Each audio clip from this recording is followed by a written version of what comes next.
बच्चों माइटोकॉन्ड्रिया पढ़ा था। माइटोकॉन्ड्रिया तब तक माइक्रोस्कोप में नहीं दिखेगा जब तक आप उसको किसी डाई के साथ स्टे नहीं करते।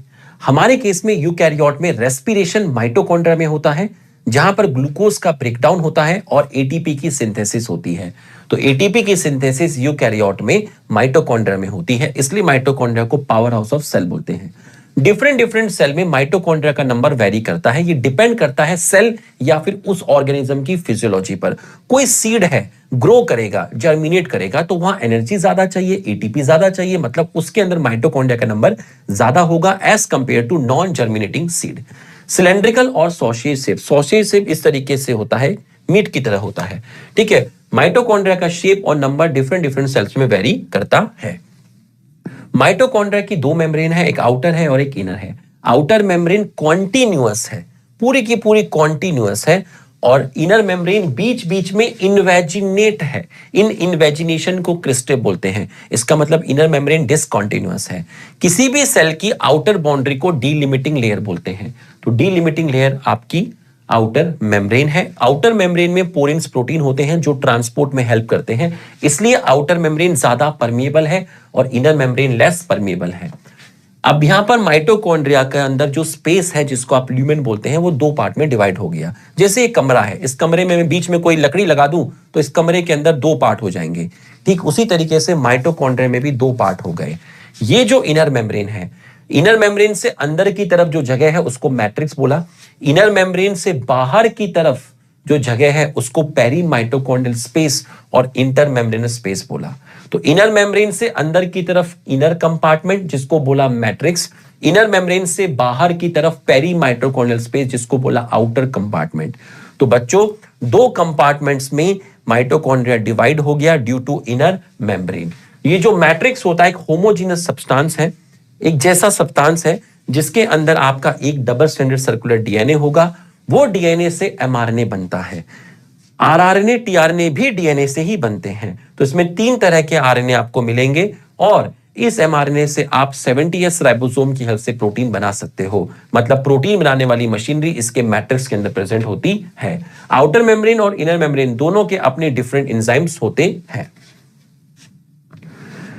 बच्चों क्रिस्टे पे लट्टू लट्टू जैसे स्ट्रक्चर प्रेजेंट है, जिनको F1 F0 पार्टिकल बोलते हैं। इन्हीं को ऑक्सीसोम बोलते हैं और इन्हीं को एटीपी सिंथेस एंजाइम बोलते हैं। ठीक, इसकी ये वाली यूनिट को F1 सब यूनिट बोलते हैं, इसको F0 सब यूनिट बोलते हैं। और यहां पर एटीपी की सिंथेसिस होती है। ये एटीपी की सिंथेसिस करता है और एटीपी की सिंथेसिस वाले स्टेप को ऑक्सीडेटिव फॉस्फोराइलेशन बोलते हैं। और ऑक्सीडेटिव फॉस्फोराइलेशन एक स्टेप है जहां एटीपी बनते हैं, और ये स्टेप जिस बड़े प्रोसेस का पार्ट है उसको ईटीसी बोलते हैं। इसका मतलब ईटीसी की साइट माइटोकॉन्ड्रिया की इनर मेम्ब्रेन है। मेम्ब्रेन लेस है, प्रोटीन सिंथेसिस होती है, राइबोसोम में सबसे छोटा है, पेलाडे ने डिस्कवर किया था और काफी डेंस दिखता है। ठीक है, मोती जैसा है, ग्रेनुलर स्ट्रक्चर है। ठीक है, एस का मतलब मैं पहले बता चुका था, प्रोकैरियोट में 70 है, यूकैरियोट में 80 है। 30S, 50S, 40S, 60S। इसमें कौन कौन से आरआरएनए हैं ये आपको याद करने हैं। इसमें कौन कौन से कितने नंबर के प्रोटीन हैं ये आपको याद करने हैं।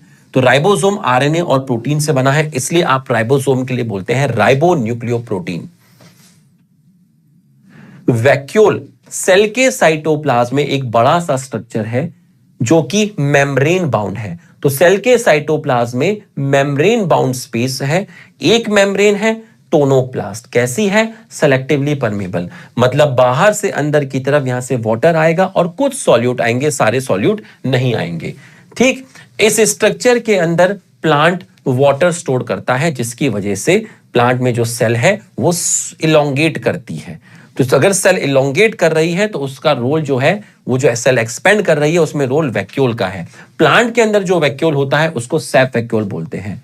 छोटे छोटे वैक्यूल गोल्गी बॉडी से बनते हैं और जब ये छोटे छोटे वैक्यूल असेंबल हो जाते हैं तो प्लांट में एक बड़ा वैक्यूल बनता है जिसको आप सैप वैक्यूल बोलते हैं। उसमें वाटर है, इनऑर्गेनिक आयंस है, वेस्ट मटेरियल है, एक्सक्रीटरी मटेरियल है। ठीक, साइटोप्लाज्म में जो आयन की कॉन्सेंट्रेशन है वो कम है और यहां आयन की कॉन्सेंट्रेशन ज्यादा है।